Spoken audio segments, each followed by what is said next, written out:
What's up, fight fans? Welcome back to the Cool Koi Show, brought to you by the undisputed world of MMA fight fans.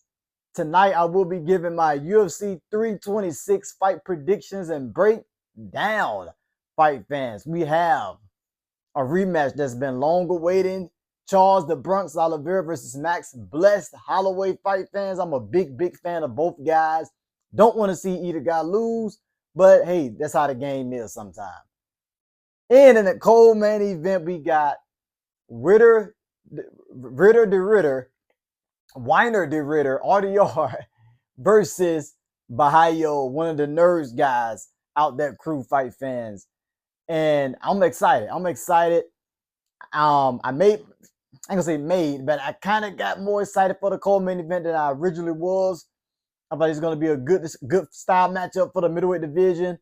And I want to start with that fight. I want to start with Borralho versus Reinier de Ridder. This is a very interesting style matchup, fight fans, because you got a guy in Borralho who's a good striker, keep really good distance. He's very technical. He's very technical, and you got your guy RDR, which his last fight was a very bad look.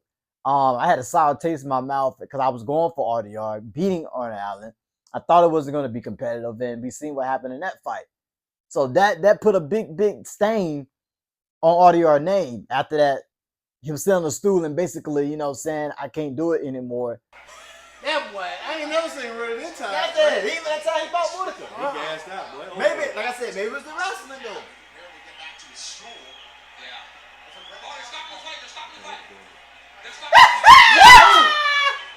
You didn't want to fight no more. Oh, wow. They're stopping the fight. They're stopping the fight. They're stopping the fight. Wow, Jason Herzog has already called it off. TKO victory. Fight fan. Wow. My boy Allen. He broke him, yep. He broke him. He's not fighting no more. He broke him. Wow. It's over. Hey, good predictions on Dribble. Oh, you already know what's up. My man. Kim. It's over. Hey, good predictions on Dribble. Oh, you already know what's up. My man OG called that Brendan Allen. I did. OG called that Brendan Allen. And basically quit it, But something I had to realize about RDR is that RDR had a really busy schedule.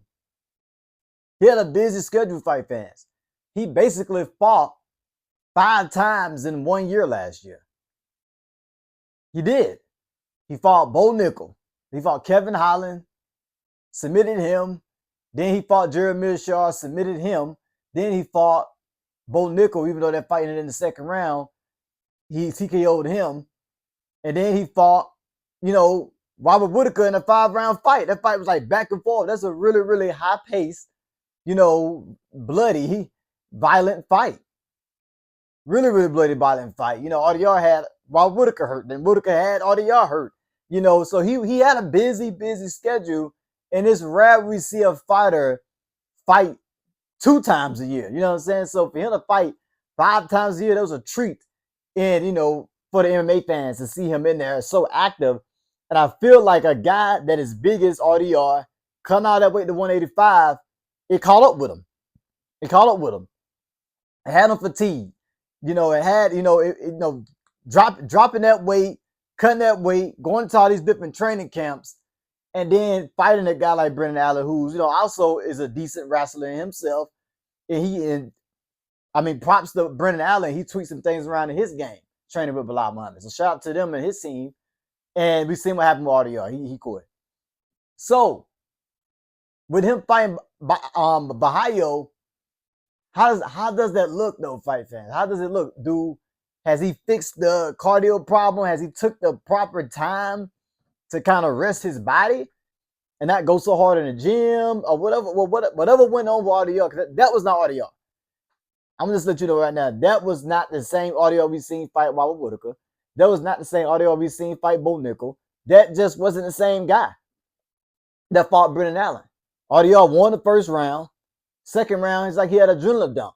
He just couldn't do nothing at all. He couldn't even barely lift his hand up to defend himself. You know, it was absolutely crazy. So coming to this fight with Caio Borralho, I feel like it's a tricky matchup. I'm leaning towards Caio Borralho because I feel like the striking is going to be too much. Borralho is very, very crisp. He's technical.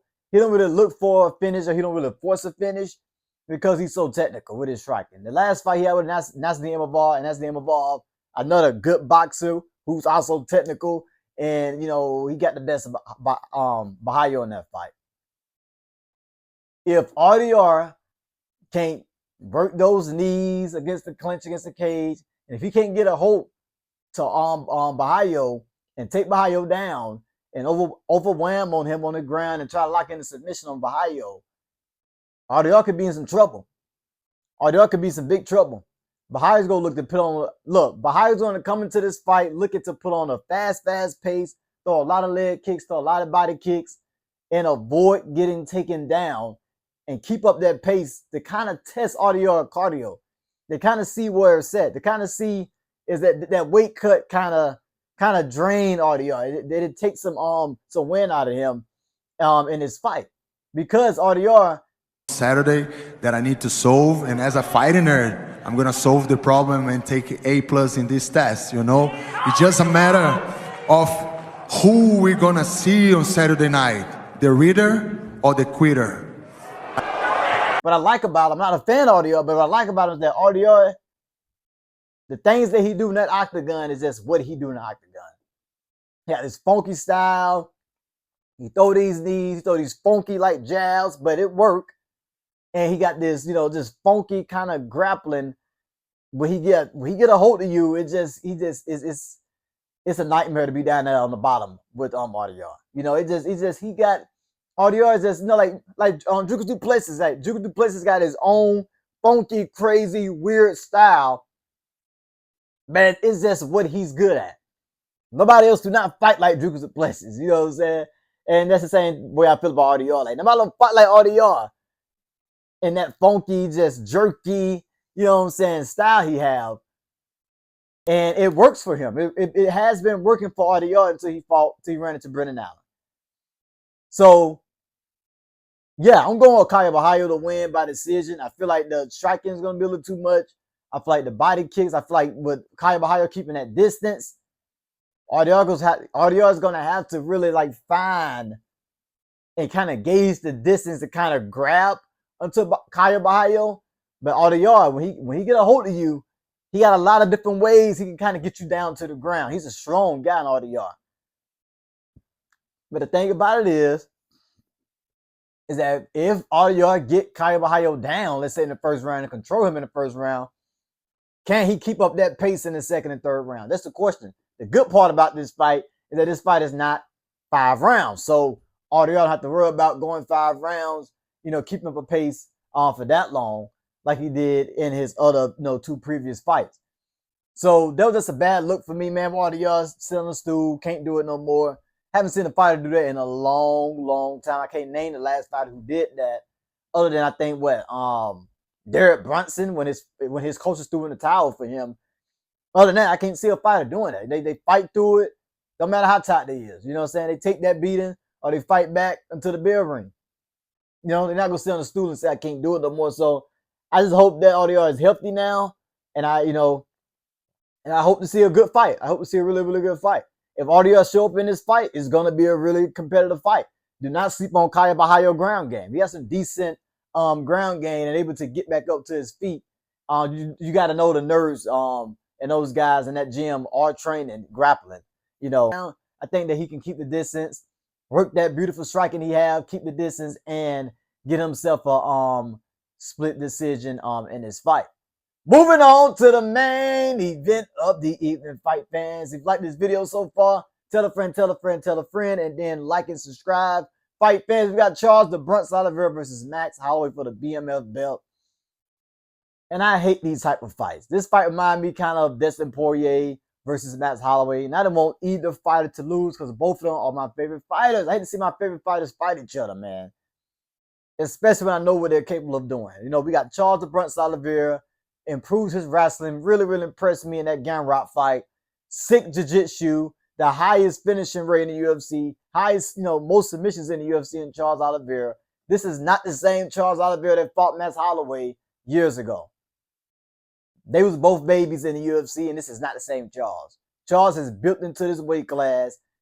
He looked like he almost a welterweight with the frame that Charles have. Max Holloway, he has got used to the weight class now than he did when he first fought at lightweight, when he fought Dustin Poirier. So he got used to the weight class, but I think the strength, the size, it goes to Charles Oliveira in this fight. So the fight to me is just kind of cut and dry. Can Max Holloway stay away from the ground with Charles Oliveira? Because we've seen Max Holloway fight some good wrestlers, some good grapplers. We've seen him fight Volkanovski, got him to the ground, and they fight. We've seen Reinier de Ridder got him to the ground. Didn't really try to work the grappling as much because he just wanted to kind of mix the boxing in and kind of stand up with Max more than take him down. But Reinier de Ridder shot a beautiful takedown on him a couple of times in that fight, just to mix it in. And we seen Max pop right back up like a frog. We seen Max Holloway fought, when he fought Frankie Edgar, he did good at stuffing a few takedowns in that fight. We seen Max Holloway, Max Holloway fought Brian Ortega. They pieced Brian Ortega up on the feet. Another good grappler with some sick jiu-jitsu ground game, right?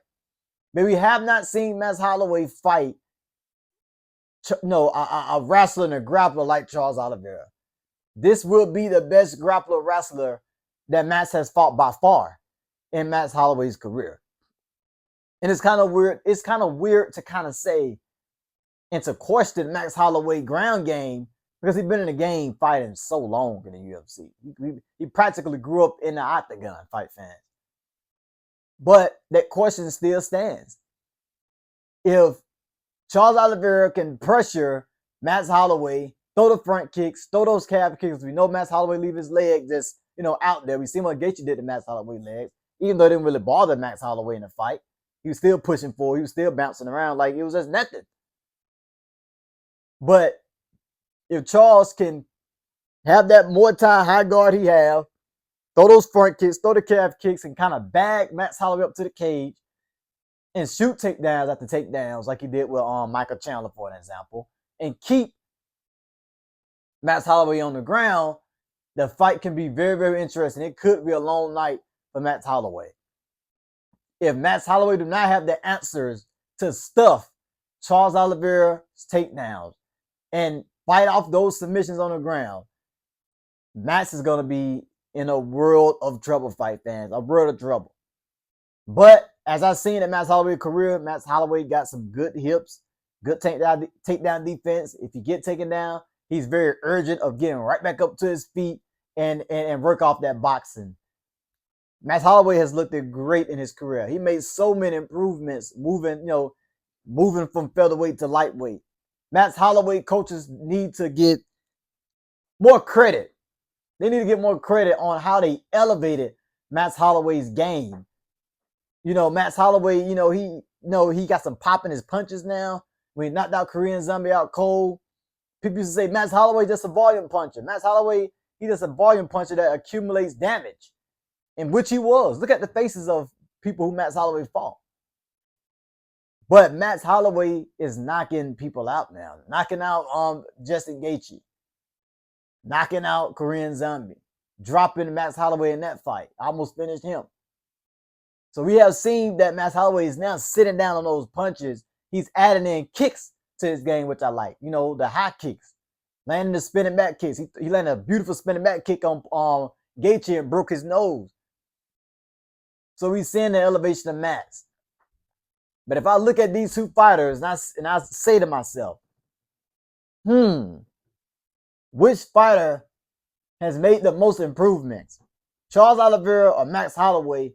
I would have to go with Max Holloway because is Charles still the same Charles? Improves his striking a tad bit, improves his ground game a tad bit, and his grappling. But Max Holloway, I feel like made the most improvements with staying patient, being the matador, keeping the distance, adding the kicks in, improving the boxing, I just feel like Max Holloway has made the most improvement. Got different tricks up his sleeve. We know that Max Holloway is no slouch when it comes to the grappling. He was grappling with Yair Rodriguez when the stand-up wasn't really working out for him. The way he looked when he fought Ernie Allen was just the evolution of Max Holloway game and how much he has grown as a fighter. That fight really showed me a lot. And the thing about it with Charles is Charles would get hit a lot. And Max Holloway got some sting in his punches. But what I have seen in Max Holloway a couple of fights after he got knocked out by Elite Superior is that Max Holloway is vulnerable now. He's vulnerable. If he get hit, you can tell that Max Holloway is hurt. He can really feel it more than he did back then when we used to think that Max Holloway was just this invincible guy.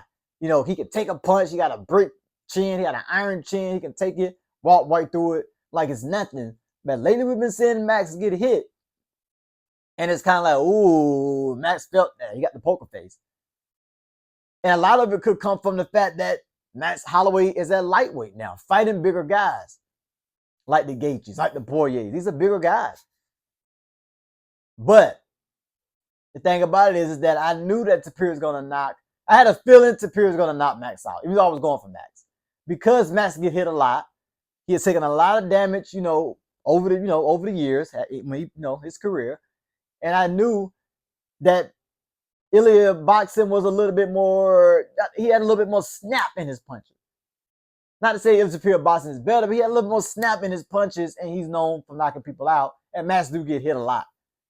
And if you pressure the heck out of Max Holloway in fights, you'll start to get the best of Max Holloway. We've seen Poirier, as he started to pressure Max Holloway, Poirier started to get the best of Max Holloway. When Volkanovski was pressuring Max Holloway, Volkanovski did what? Got the best of Max Holloway in that fight. Same thing for Yair Rodriguez. Rodriguez had his moments where he was piecing Max up with the kicks because he was pushing forward.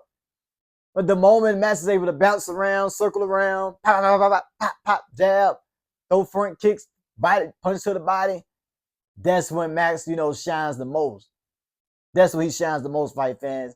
And drum roll, fight fans, without everything I just said, just to sum it up a little bit, you can kind of see the direction I'm going towards. I will be going with Max Holloway to get the job done. I'm gonna go with him by third. I'm gonna go with him third round TKO. I feel like Max Holloway is gonna come in prepared, able to stuff some takedowns, able to stay away from the ground with Charles, and just beat a matador, circle around, use his great volume in boxing, and throw those body punches because Charles Oliveira got the high guard, throw the spinning back kicks, and frustrate Charles Oliveira. I feel like Max Holloway has the speed advantage and the boxing advantage. And when it comes to volume, Max Holloway, he can put some volume on you, man. I know that Charles, he got the Muay Thai stance. Max Holloway got to be careful because Charles can crack at lightweight. And as we've seen, if you get Charles Oliveira hurt, he get dropped like he did with Poirier. When Charles get dropped like he did against Gaethje, when he get dropped like he get it. When he get dropped up, when Charles get dropped against Michael Chandler, he's able to survive and come back, and that kind of wake him up, and he kind of come back with his own strikes. Because Charles got some really good elbows up close that Max Holloway got to worry about. Charles Oliveira got the beautiful knees in the clinch like he threw it on Destin Poirier to slow him down. Charles Oliveira got the beautiful right hand he like to throw out there. The beautiful jab that he knocked down Justin Gaethje with. Gaethje said it's the hardest he's been punched. It's like electric was running through his body. So Charles can crack. Charles got power and might punch a little bit harder than Max Holloway at lightweight with him being a bigger guy. So Max have to be careful. And the thing about that is that when Charles gets you hurt, he's the type of guy to jump all over you, whether he submit you or knock you out, TKO you. So Max got to be careful. Max have to know coming into this fight, I cannot get cracked by Charles and end up on the ground because it could be over. That's just how it always be when Charles get an opponent hurt. It just be the beginning to the end. So Max got to be careful, fight fans. I hope this fight be a draw because I like both of these guys. But hey, we don't usually get that, man. I'm excited for it. But Another question I got, fight fans: if Max get Charles hurt, will Max Holloway follow Charles to the ground to finish the fight off? Would he go down there with Charles? Okay, I can answer my own question. I don't feel like Max Holloway is going to entertain the ground game at all. Even if he have Charles Oliveira hurt, the moment he have Charles hurt and Charles falls to the ground, and Charles put his hand behind his head like that, and he on the ground like this, Max Holloway is not going to follow him to the ground. Yes, we've seen Islam drop Charles, and Islam followed Charles to the ground because Islam is very, very confident in his ground game and his grappling ability. So he was scared to go down there with Charles. He had him hurt and he locked in the submission. Michael Chandler wasn't scared to go down there with Charles because Michael Chandler is a slippery, scrambly dude. Right? That Max Holloway, it's not his territory on the ground, wrestling, jiu-jitsu. It's not. But I feel like Max Holloway have good enough jiu-jitsu and take down defense to kind of like stay away from that danger area. Stay away and just follow his game plan. Like I said, beat a matador, bounce him out like a ballerina, and just piece Charles Oliveira up in range and don't get into close exchanges. Maybe he point to the ground maybe the fight go to the 5th round, he point the ground, and then they slug it out. If Charles Oliveira is coming to this fight to slug it out and not grapple and not wrestle, he will get knocked out because Charles Oliveira get hit a lot, he gets steamed a lot. And I can see Max Holloway putting those combinations together, body to the head, boom to the body, boom to the head, throwing the spinning back kicks, keeping distance, and piecing Charles Oliveira up, fight fans. I hate to say it, I love both of these guys. I will be cheering for both of these guys, but may the best man win. I'm going with Max, though, if I had to go for anybody. And I just see Max Holloway TKO and Charles Oliveira against the octagon cage, fight fans, in the 3rd round. That's how I see it going. That's how I see it going, man. It's kind of like a 50-50 fight. You would think about it, the fight can go anywhere, man. But Charles, man, he's dangerous. He's dangerous. He arguably beat Armin Sarukin in that fight. That was a close fight. He just beat Gamrot. Really impressed me in the Gamrot fight. Man, let's see if Max have the answers on the ground, man, in the wrestling. That's what we have to see. But fight fans, those are my predictions for UFC 326, fight fans. Make sure you stay tuned. I'm gonna try to go live when we do our fight reaction videos, guys. If you like this video, like and subscribe, tell a friend, tell a friend, tell a friend. Comment down below who you have winning the fight in the co-main in the main event, fight fans, for the BMF belt. This is a great BMF fight. Love both guys. I want to see no guy get knocked out or slept. I hope it goes to decision. But I got Max winning by TKO in the 3rd round. Fight fans, see you there. You wonder. I know. We are the undisputed world of MMA. Make sure you like, subscribe, and don't forget to give us that super thanks. Hit that heart at the bottom. Show them some love because we love you all day, every day. We the people for the people, baby. Undisputed world. Let's go.